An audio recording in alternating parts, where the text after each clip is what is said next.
Our speaker today is James Kossler. Jim has spent 23 years as an FBI agent and was the coordinating supervisor for the New York office responsible for directing the organized crime unit. He testified as an expert witness in numerous organized crime trials in New York, New Jersey, and Philadelphia. He was featured in a Netflix documentary, Fear City, New York versus the Mafia. His presentation is entitled The FBI versus the Cosa Nostra. Please welcome our speaker.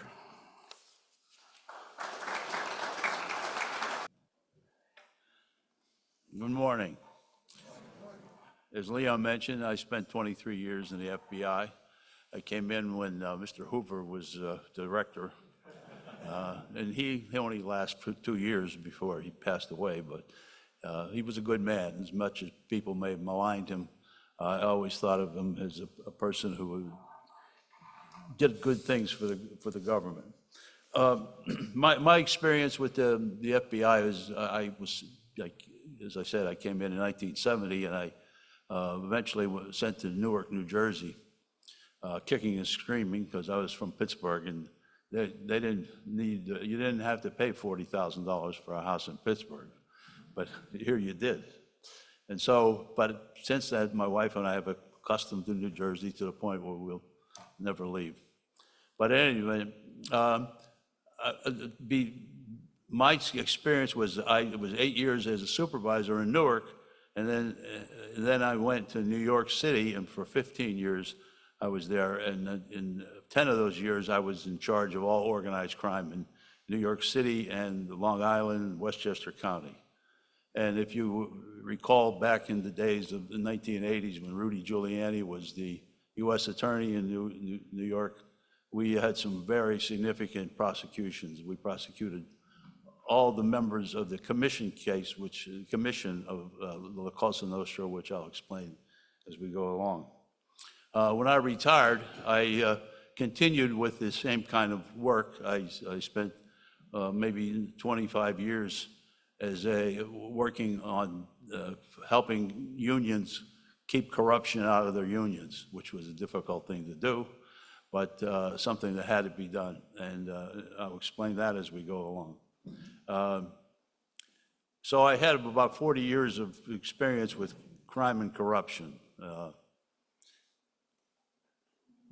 The unions that I was involved in over those years after I retired were the Teamsters, for one thing. For many years I was involved in trying to clean the Teamsters, helping them clean the Teamsters up. The Laborers Union in New York and all over the country.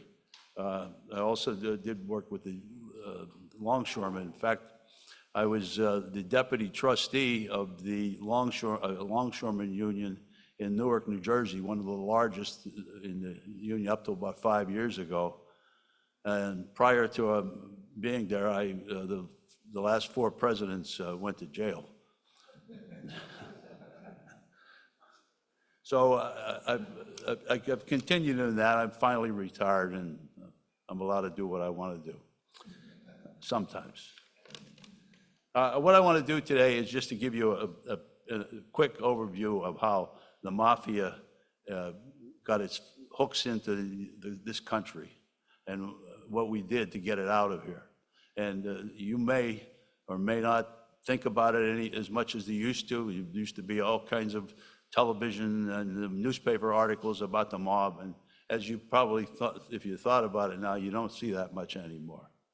And the reason being that as we go on, I'll explain that why and where I think we stand today. But in any event, to take it back to the beginning, La Cosa Nostra is the term that is used by law enforcement to identify the mob in New York, the Mafia.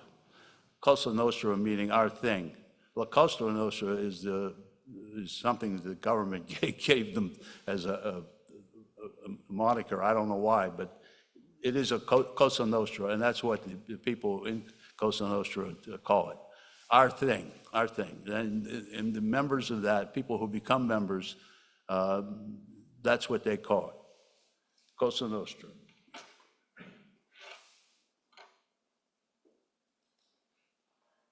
During the immigration from Italy back in the 1920s, a lot of folks came over from Sicily and from Italy, and some of them came with their criminal backgrounds and continued with that kind of thing here in the United States. They got into bootlegging, and they had gangs that they put together for robberies and for all kinds of criminal activity on their own. They got into the drugs, they got into hijacking and theft, and that made, particularly in their own areas of life. Some of them came into the Italian neighborhoods of New York and extorted their own people, and eventually,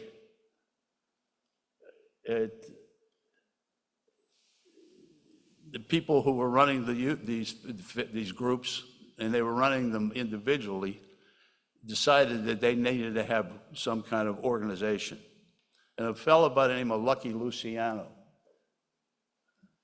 also known as Charles Luciano, got together with 4 other people who also controlled the families or the gangs that they had in New York. And they decided that they should come up with the organizational structure.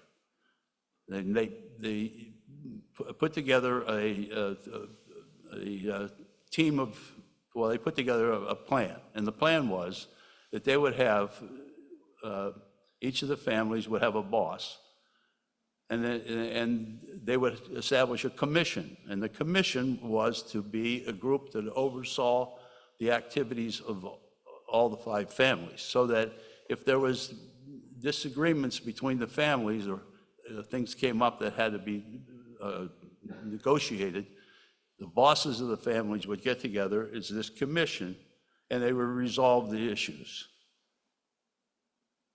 They got involved with the unions. They very quickly, but as after World War I and into World War II, the unions in this country were growing quickly. A lot of the companies didn't like the unions coming into them. Some of them reached out for the organized crime figures, not knowing that they were organized crime figures particularly, but people who were tough guys could come and help them stop the unionization of their companies.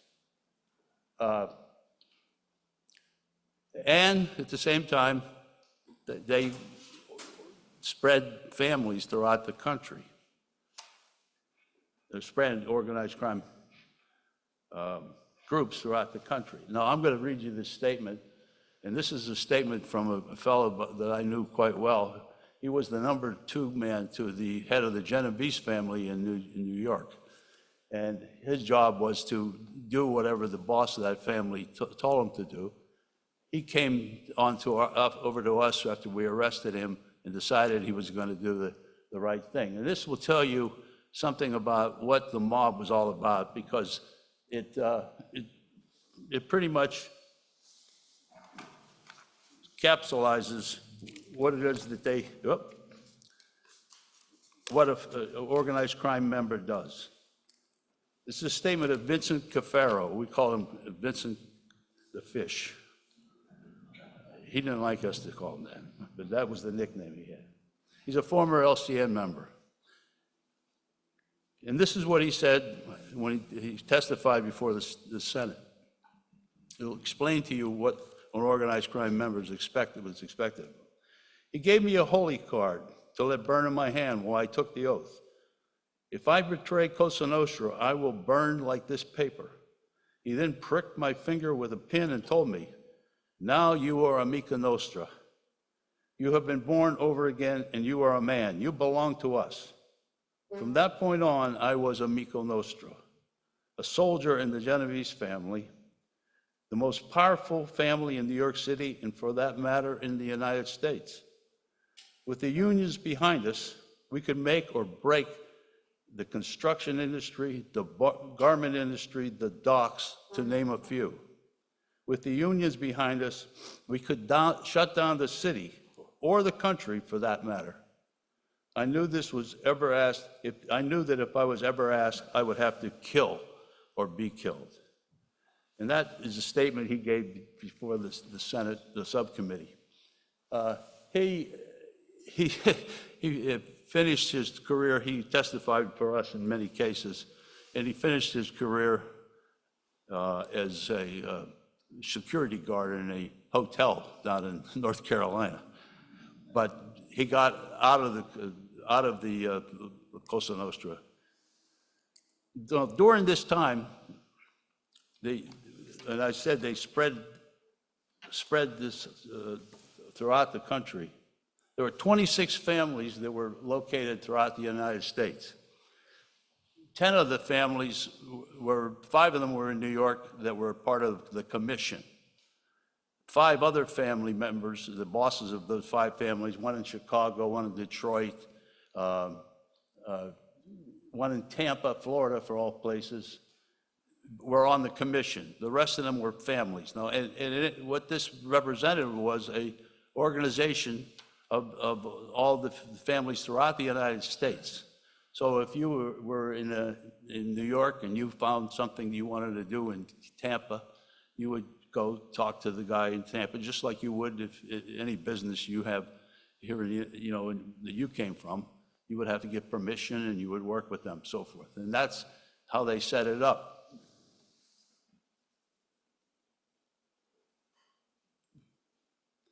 There's 7 families that operate in New Jersey, or there was. I don't know if they're all still as active as they were.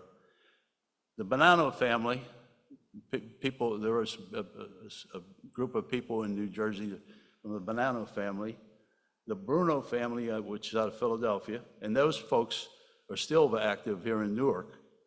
The Colombo family, the DeCalvocani family, which you may or may not have heard of, was based out of Kenilworth. For the most part, those guys have all gone to jail, so I don't think they're that active anymore. The Gambino family, which is one of the largest families in the country and is based in Brooklyn, the Genovese family, and the Lucchese family. The Lucchese, Genovese, Gambino, Colombo, and Bonanno were the original 5 families that formed the commission. They didn't have those same names back then, because the ones that are, the names changed as the bosses changed. But those are the ones that the government has kept now. Now, if you were to talk about this or read about it, you would see that if someone was brought up as a mob guy, somebody would put a moniker on him that he's a Gambino family member or a Colombo family member. And they still would, but as you may know, and you've seen that the number of articles and things that are written about the mob has dwindled.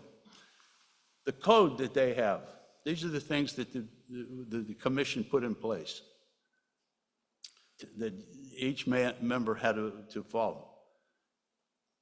Put the LCN above wife, children, country, or religion. You have to follow the orders of your capo without question, including murder. Furnish no information to law enforcement. Pay assessments imposed by the capo.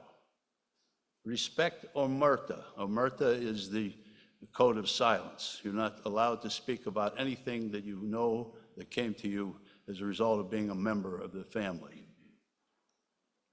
Respect for other members. In other words, you never get into a fight with another made man. That's another code for who the members.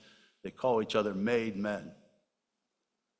If you get in a fight with a made man, you'll end up having to negotiate with whoever his boss was, and you may end up being killed. Refrain from associating with members' wives, sisters, daughters, except for honorable reasons, intentions. And many a guy has been, wish he hadn't done that. And the last thing that you do not deal in narcotics or government bonds. Now, why would you think they would want to do that? Not because they want to protect the government or not getting involved in narcotics. They would get in narcotics. back when they made this code, that were the only two things that the federal government really had any law enforcement jurisdiction over, was the sale of drugs or the sale of stolen bonds. So that was part of the code. You can commit any other crime, but don't do these two things. And people were killed because of that. Now, things started to change back in 1950. That's how far back the organized crime became known to the government. And to a degree, because people knew about, people talked about it. The companies were complaining about the organized crime people coming in and affecting their businesses and so forth. And in 1951, there was hearings in Washington. Kefauver was the senator from Arkansas who brought organized crime members in to have them testify as to their involvement with gambling, loan sharking, and other things within the... Those hearings were really ineffective in the sense that there was no law that was enacted by the federal government for anyone to do anything about the criminal activity at those times. They had witnesses that came in, and a lot of them denied that they were involved in anything. A lot of people questioned about gambling and so forth, but it was totally ineffective. But in 1957, no, that took that much longer. In 1957, an event took place in Appalachian, New York. The Genovese family was in the position of changing bosses from to Vito Genovese, and he decided he wanted to have a meeting to discuss the rules that they had in place, to make sure that everyone understood them, and to introduce himself to the rest of the bosses in the country. And they did, and 100+ people came to a place in Appalachian, New York, a house owned by a guy named Joseph Barbaro, who was a member of the Genovese family. He had a big spread up there. It's on the state line near New York and Pennsylvania. And in any event, it was kind of strange at that time to have this many people in Cadillacs and in big overcoats with their fedoras coming to visit Appalachian, New York. And a state trooper who saw this, and he was really the only state trooper in the area up there, thought this was strange. Why are these cars coming here? Where are these people going? So he reached out and he got some other people to help him. And while they were having the meeting, the state police came in and they blocked the roads and raided well, like rats. Half the people were there, and they ran out in the woods, and the other half got arrested. And that was the beginning of recognizing how significant this problem was. 100 men, and these were all the very high-ranking people within the organized crime families. They arrested 50 of them, including some of the famous names you might have heard of, Carlo Gambino and Vito Genovese, and it goes on and on and on. But the other 50 got away. Well, once it hit the newspapers, things started to change because J. Edgar Hoover, up to that point, really wasn't willing to accept the fact that there was a mafia. I mean, he had heard about these hearings and he'd seen them, but he wouldn't accept that. Now, some people said, well, he didn't want to do that because he was afraid that his agents would be corrupted. That may have been, but he was also very much involved in thinking the FBI should be looking at the threat of communism in the country. So that's where most of the effort was placed. Plus the fact there were no laws. There were no laws that were in effect that could be used against organized crime nationwide. There were certainly laws that each state had that could be gambling and so forth, but there was nothing that the federal government had anything that they could use. In 1961, they did pass some laws that said if you crossed state lines and committed crimes, that the federal government could investigate and bring charges. But it's very difficult to investigate a gambling operation crossing state lines. You have to take somebody and follow them across through the Holland Tunnel and have them do a gambling operation. And it wasn't effective at all. And certainly it didn't do anything within the state because you had to have interstate commerce. So that was not 1961. 1963, Joe Valachi, who was a member of the Genovese family, was in prison, and he became aware of that Vito Genovese. He thought that Vito Genovese was going to have him killed, and he thought that this particular prisoner who was in there with him was going to do it. So he killed that guy. And so what happened is he was in trouble. He decided to cooperate. And he came to the FBI and he was debriefed about all the things that you weren't supposed to do. He came and talked about the existence of the mob and who ran the mob in those days, what they did. And he came and testified before Congress. And that was effective, but there still weren't any laws on the books that he could testify to. It did wake up everybody to the idea that there was a threat called organized crime, Cosa Nostra, in this country, and where the problems were. In 1968, let me go back to that, we didn't have any authority to intercept wire transmissions. In other words, we call them Title IIIs, which is, in 1968, they passed a law called the Omnibus Crime and Safe Streets Act. And in that, they gave the government authority to go to court to get permission from the court to intercept the oral transmissions of people who were committing crimes. So they did pass that law in 1968, but they limited the number of crimes to loan sharking and something else. At this point, I remember that. But so it was very limited. In 1970, though, they finally passed what they call the Organized Crime Control Act. And within the Organized Crime Control Act, they had a statute called the RICO statute. And I'm sure you have all heard of the RICO statute.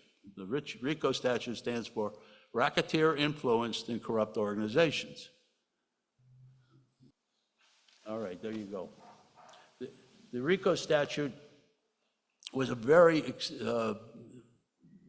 complex statute to everybody. It was a complex statute to the prosecutors, to the agents, to whoever came across it, and they said, I don't know if we want to use this.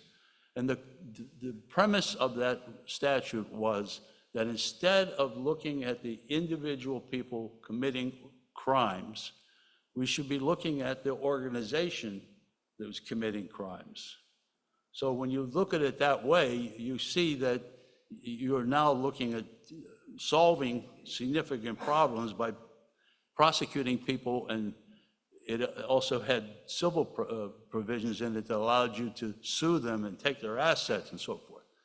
Well, you should know that the federal government, particularly prosecutors, don't want to be spending their lifetime doing one case at a time. They want to get in and get out and go tell some law firm that they've done great things and get a big, heavy paying job.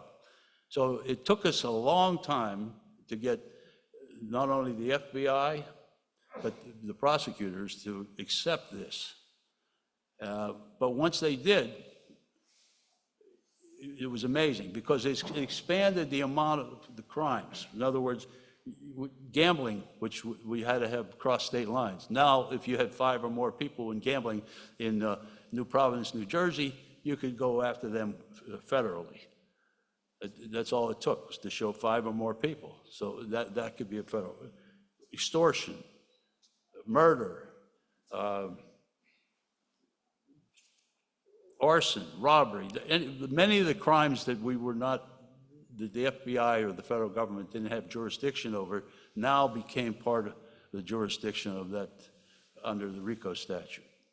And the RICO statute is used extensively now, in not only in criminal cases, but in civil cases, where organizations that are considered to be using their businesses for criminal activity or for violating civil actions, and a lot of money has been brought back to people who were hurt by these organizations doing this. The other thing they did was we had a witness protection program, and the gentleman I spoke to you about, Fish Cafaro, he was put into the witness protection program because if he would stayed in New York, up in the Bronx, we wouldn't have had a witness. So they put together a program where people whose lives were threatened, who could be witnesses against the mob, we would take them and move them to other places across the country to protect their identities and to get them so that they would be available to come and testify. I can tell you, though, the first group we sent into witness protection were from Brooklyn, a couple of them, and it wasn't long after 2 or 3 months they came back to Brooklyn. And why are you coming back? You're going to be, your life is threatened. Well, the reason was they were sent to Tucson, Arizona. And the guy said, I can't eat any more tacos. and so they had to come back and get their mozzarella and their sausage. And they just changed their description of just how they looked, and they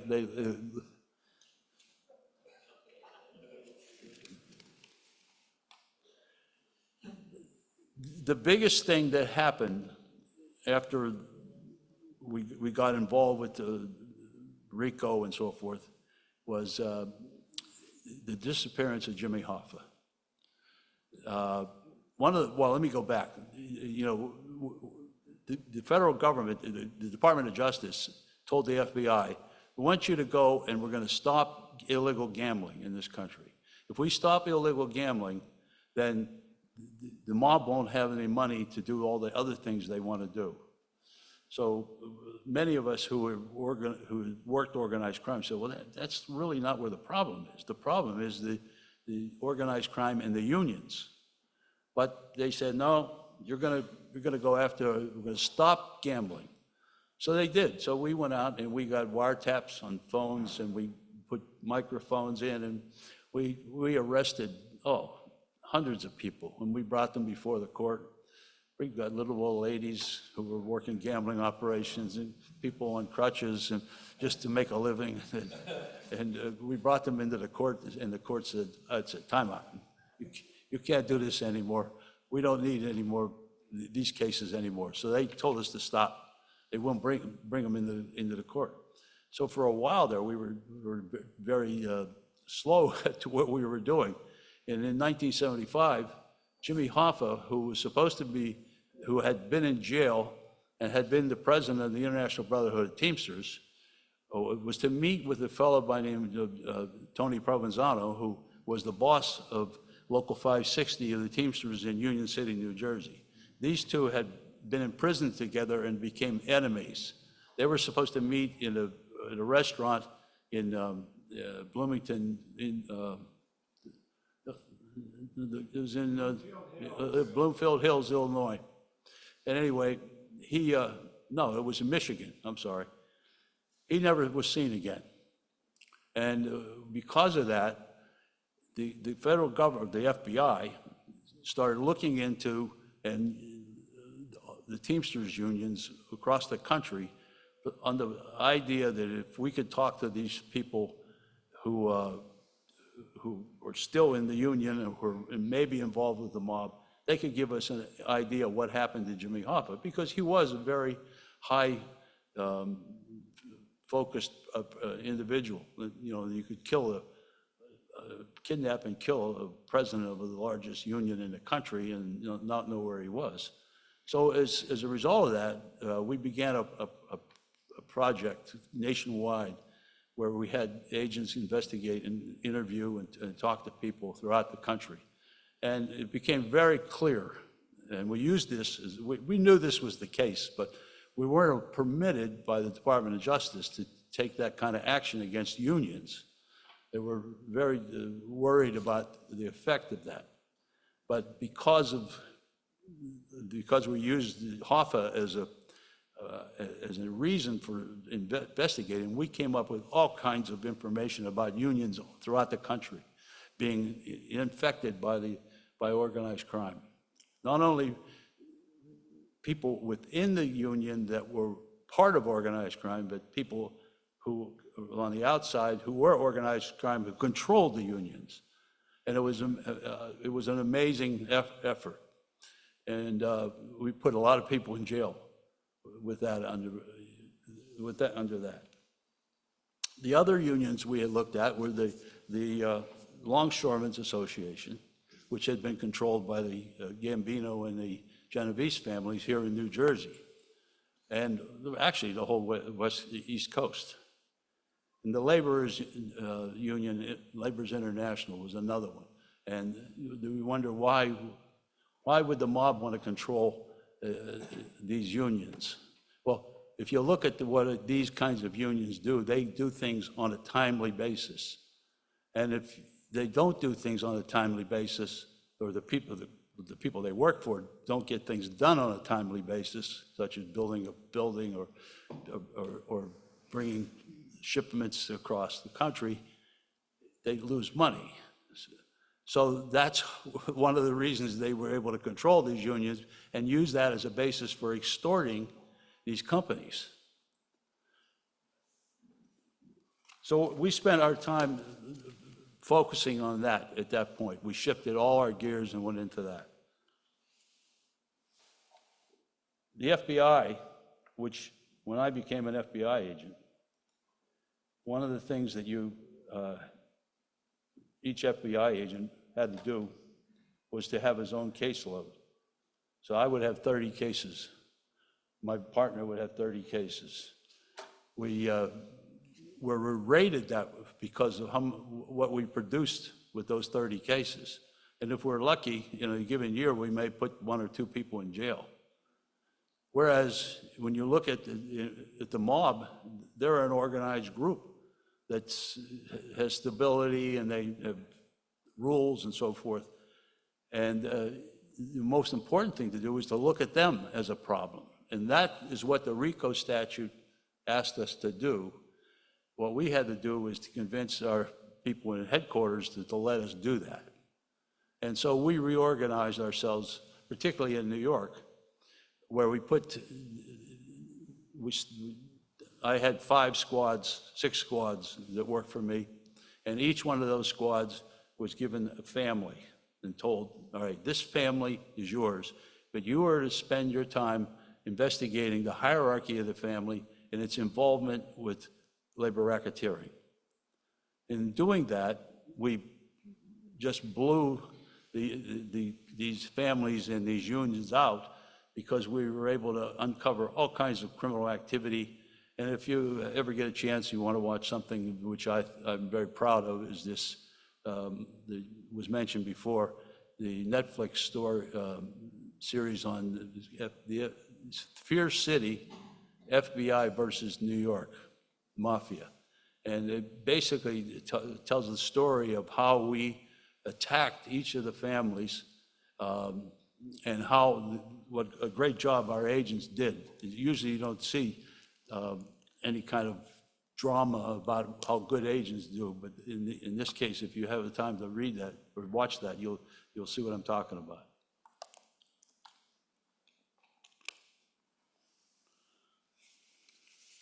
One of the things too that the RICO statute gave us was the ability to take over racketeer influence organizations. When we would prosecute a organized crime family that was controlling unions, we would take over those unions and put attorneys in positions of authority over the union.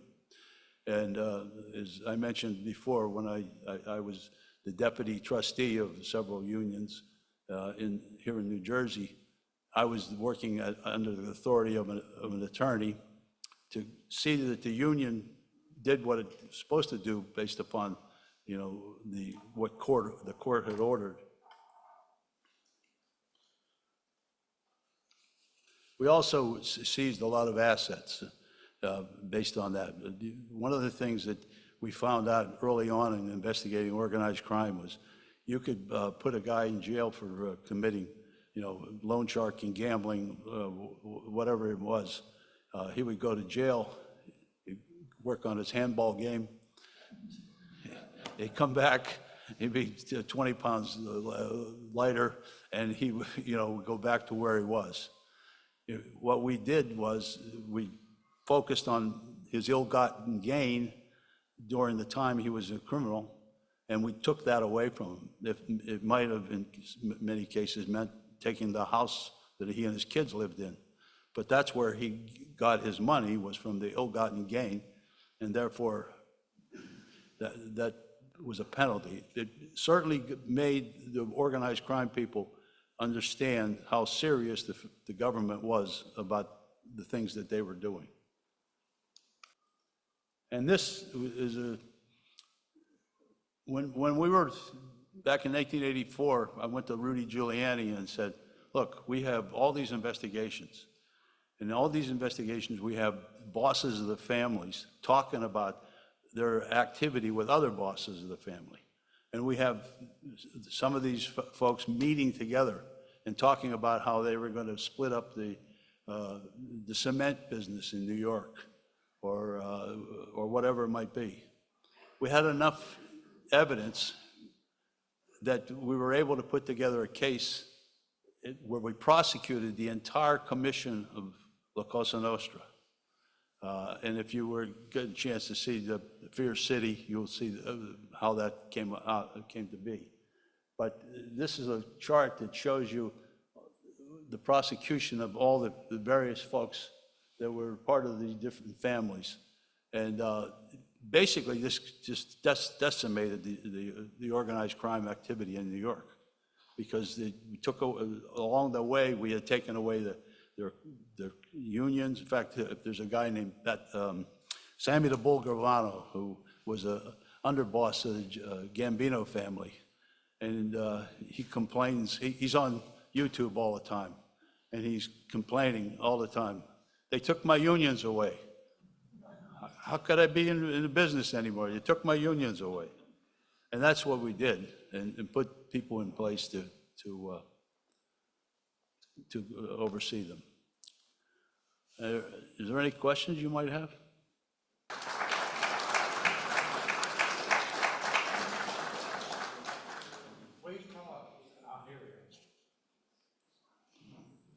You're all going to come ask me questions?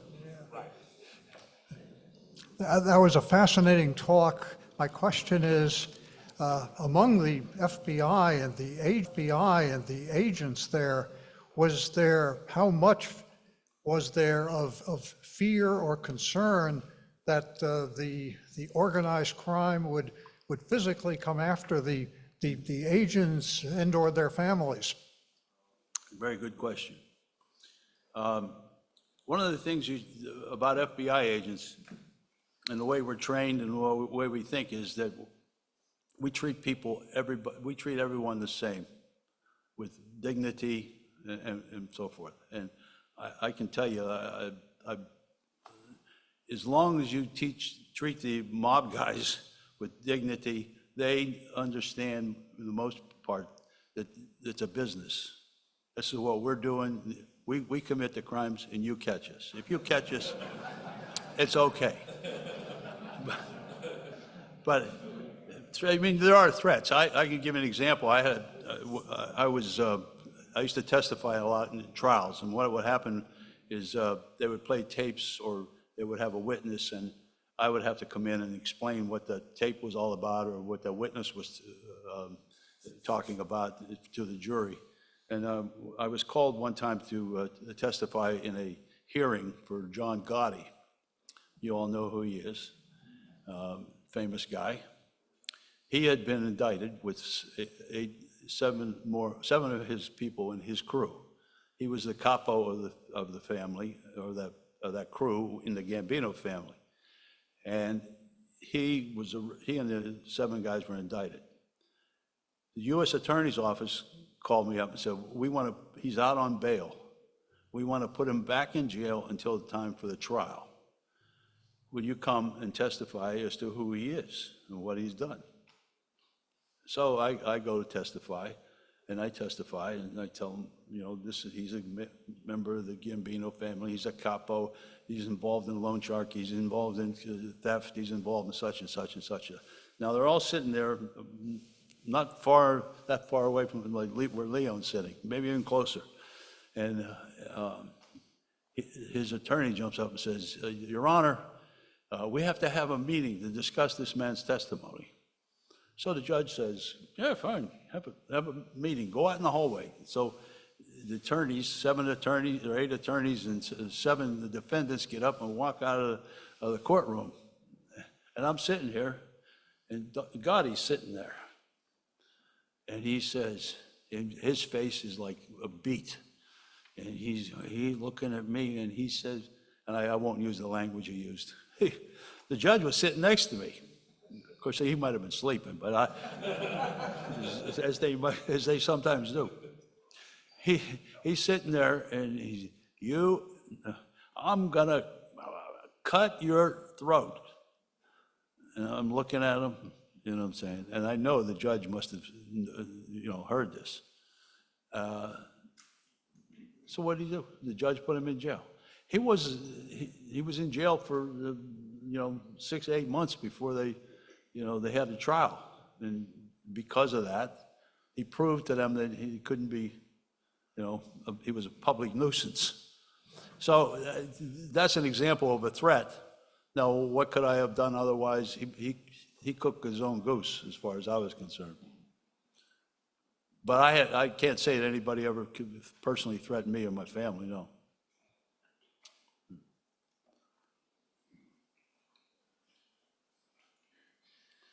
Thank you very much. It was a very interesting talk. I have not so much a question, but I thought I would talk a little bit about my own experience that I had with Jimmy Hoffa. In the 1970s, I was an assistant U.S. attorney in Washington, D.C. Jimmy Hoffa, in the late 60s, was convicted of jury tampering and was in federal prison in Lewisburg. And in 1972, President Nixon commuted his sentence and released him from prison.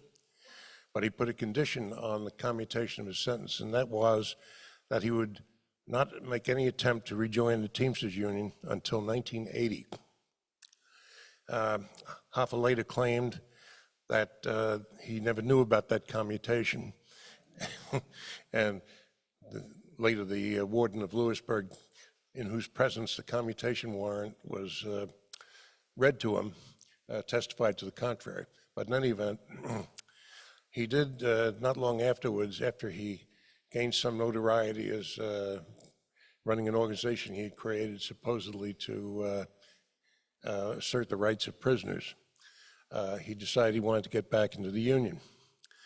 And he hired a lawyer by the name of Leonard Boudin, who was a noted civil liberties union lawyer, not the kind of lawyer that Jimmy usually used in cases when he was prosecuted for jury tampering and earlier for other offenses. But they argued that they filed a lawsuit in the federal district court in Washington, and they claimed that Hoffa's civil rights had been violated by this commutation. It was interfering with his free speech rights and the rights of union members to have him as their president. And he also made this claim that he didn't know about the commutation and therefore didn't accept it.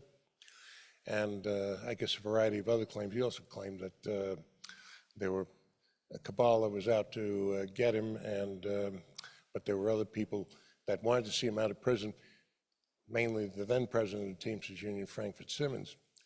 And Fitzsimmons has supposedly made a deal with Nixon that, they wanted Hoffa out because the union members wanted to see him out of prison.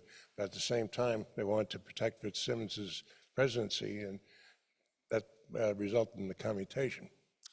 So they filed this lawsuit, and I was assigned by the Department of Justice to defend it. And we had a hearing in June of 1975.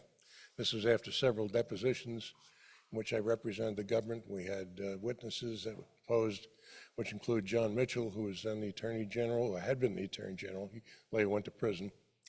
And John Dean, who was the assistant to President Nixon, who was involved in writing the commutation orders.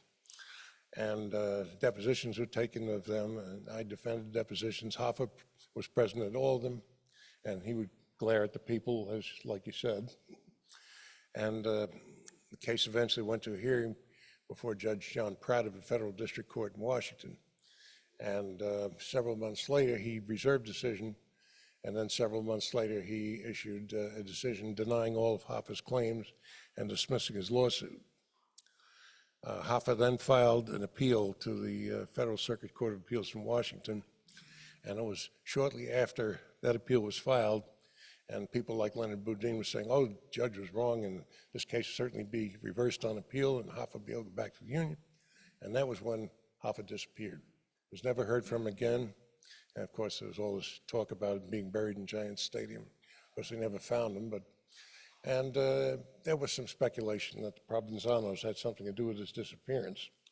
And so that's my story, and I'm sticking to it.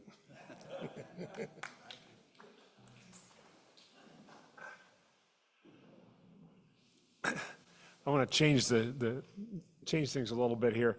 I wanted to ask you what you knew about the nuclear families with these guys, and specifically, the wives and the kids and so forth. Specifically, I'm reminded of a scene from The Sopranos where AJ is about 12 years old and Meadow is about 15 or something like that, and she has to explain to him that his dad is not a garbage man, and the kid goes, "What?" Anyway. Did you get involved with any of that kind of stuff and see how the nuclear families went about? I never saw The Sopranos. I never. People would ask me, "Did you see Sopranos?" I never watched it. I said, "I lived it," But I have to say, the same thing applied. The way we treated I'm thinking back to things. When we treated the family as well as we could, and we treated the folks we put in jail as well as they wanted to be treated, you can't imagine how much you got in return, because you treated them with dignity and didn't treat them as though what they were. So it was. Was The Sopranos modeled after any of the New Jersey families? I have no idea. I never saw it. I never watched it. So anyway, the fruits of treating people with dignity really paid off for us, because sometimes these folks would come and say, I'm ready to cooperate. I want to testify. You treated my family really well. I'm going to get out of this life, and it's because of how you folks treated me. So that has always been our mainstay. Did you? My name's Edward Atkin. Do you have any involvement with the Gambino crime family and Larry Bronson? No. Are you involved? I know the name. I can't. I know nothing about him. Okay, he was a cousin of ours. No. Okay. Do we treat him all right? I can't answer that question. Well, I know he was in jail for something. He got involved with the Gambino crime family as a defense attorney. Oh, Bronson. Yeah. I know the name. I don't know the name. I can tell you. Okay, thanks. I've read a lot of books about the mob, And the latest one I read was the unauthorized biography of Sinatra by Kitty Kelly. But she's got a lot of footnotes and proofs that what she reports is correct. And one of those is that Sam Giancana in Chicago and a couple others were involved in JFK's murder. Have you heard anything about that or read anything about that? And is there any truth in any way about that? And the other thing, in The Godfather, the character Johnny Fontaine, supposedly based on Sinatra. Have you heard anything about Oh, that? that's always been something that they talked about. I didn't know anything about the mob in Kennedy because I was just a kid then. I was in college. I mean, people have seen it, but you know, we do have files. The FBI has files that go back to the 20s, and there is information that was where people have said these things, but never any evidence that I know of who was involved in killing Kennedy as far as the mob is concerned. Now, you know, there's a book that was out maybe 5 or 6 years ago called I Heard You Paint Houses. And the fellow by the name of, well, I can't remember his name right now, but it was about an enforcer from Philadelphia who claimed to have killed Hoffa. And his conversations with some of the folks from the Genovese family, where they claimed that they were responsible for killing Kennedy. So, you know, whether they're looking for it to boast, I don't know. But I've never seen any evidence that showed that the mob was directly involved. Not that it didn't happen, I just don't know that. So, great stuff. But I was an assistant U.S. attorney in Newark from 74 to 80. Were you there? Yeah, that was there. Yeah, well, one of the things I wanted to say is, I worked with many members of the FBI.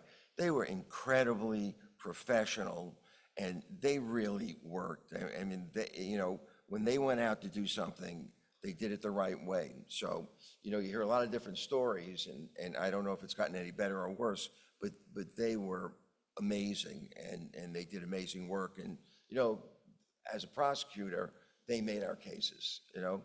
But I had one funny story. It was, and I was working with the FBI, and they were doing a surveillance. They were listening to recordings because Jimmy Carter was flying into Newark, and when that happens, the entire area is secured. So I believe it was the FBI, but I was up there, and you're hearing every single inch of the movement as Carter comes in to Newark. Now, this was in the mid-'70s, I guess, and it was a pretty rough place, okay?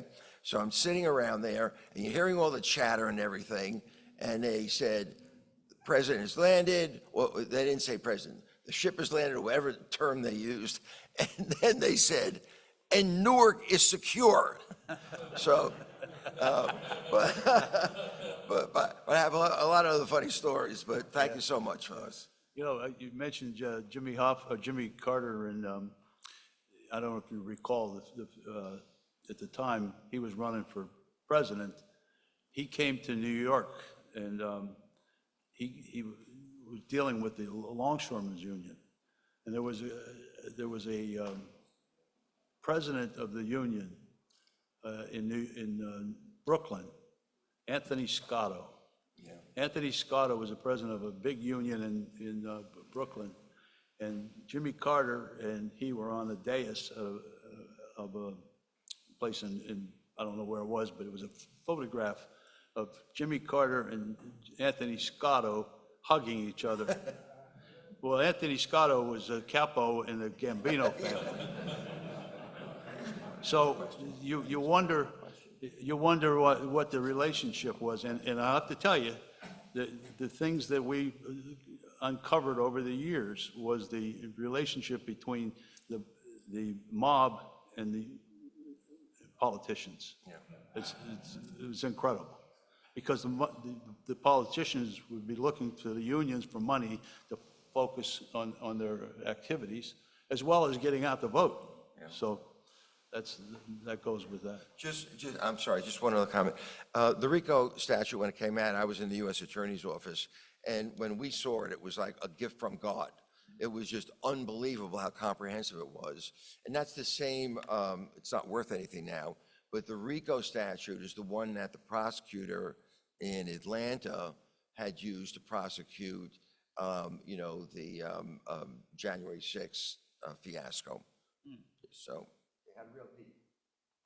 Okay, two questions about the Mafia in different cities in New York State.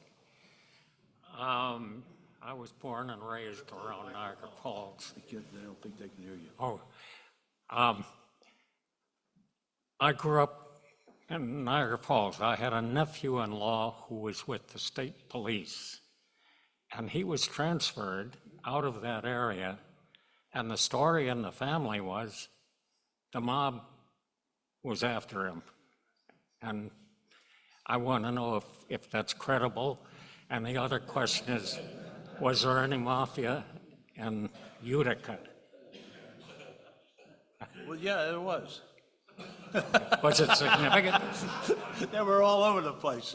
Okay, so they No, really were. actually, the Utica, there was a whole group of people from Genevieve's family that lived up in Utica. In fact, the fellow that, when I mentioned in that book, I heard you paint houses, the two, I can't remember their names right now, but the people who claimed that they were involved with killing Kennedy were from up in that area. Ah, okay. Yeah, and I could see if they ran afoul, he ran afoul of them and they went to the right people at the state police and had him transferred because he was causing them trouble.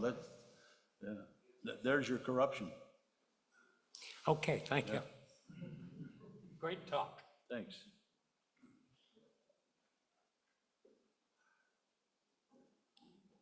Thanks for being here. What do you think, how's the mob doing these days? Well,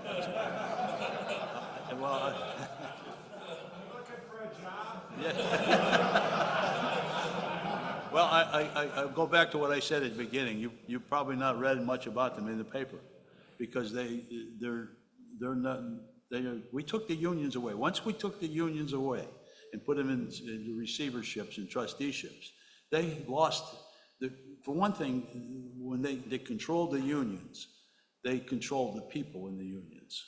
And they had access to the money that the unions had in their pensions and their welfare and so forth. And that was taken away from them. So they lost all their power. It used to be that if you wanted to get a job with the Teamsters Union, you had to go down and see Louis in the corner and see if he would get you an appointment with the union guys. And then maybe you would get a job, all right? And so when that's taken away, nobody cares about them anymore.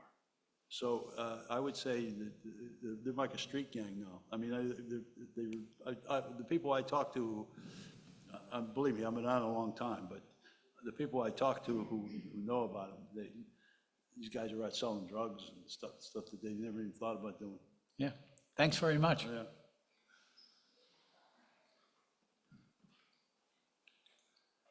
This is comic relief. Oh. You mentioned John Dean. When I was in high school, well, somebody did. Yeah. Okay. I dated his first wife when I was in high school, Carl Hennings. She was a very sweet girl. Okay.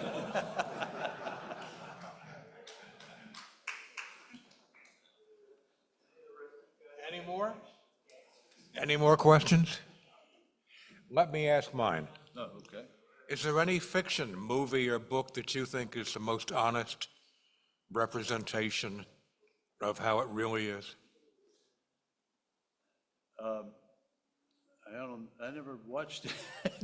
I gather, No, right? no. You know what? One time I was testifying as an expert witness in a trial, and the defense attorney who got up and he said, "Mr. Kossler, isn't it true that everything you know about the mob you learned from The Godfather?" And I said to him, "No, sir, I don't. I read about it all day. I don't need to do it for pleasure."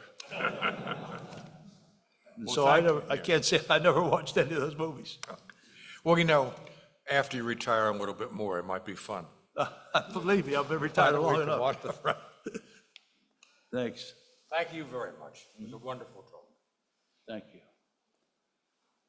Thank you, Jim. That was a great talk about an important part of American history.